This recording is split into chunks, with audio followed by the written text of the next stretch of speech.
there's this discussion. Look, I'm not prescribing anything medically.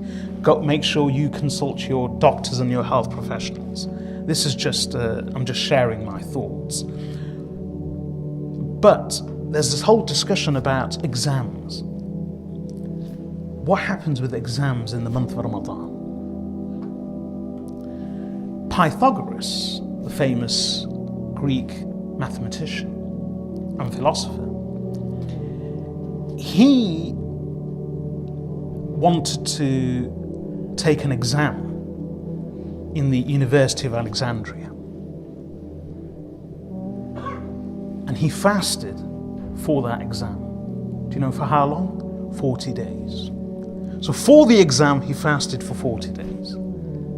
Socrates, Plato, and many of the others, they had a regular routine of fasting for 10 days. Not for health benefits, because they were very cautious when it came to food anyway. Because they were philosophers and poets, they would never indulge in food or gluttony.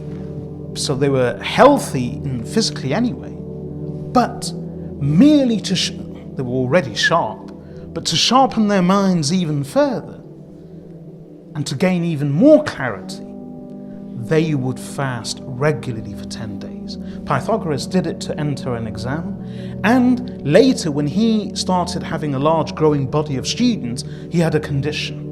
Nobody could study with him unless they fasted for 40 days first. So to enroll in his classes, if we had that, you wouldn't be here, I wouldn't be here. But to enroll in his classes, people had to study for 40 days. Students had to complete a 40-day fast, not study, they had to complete a 40-day fast, then they were allowed to study with him. So fasting sharpens the mind, it creates clarity. Why are we then so dull during the fast? A lot of it is mental.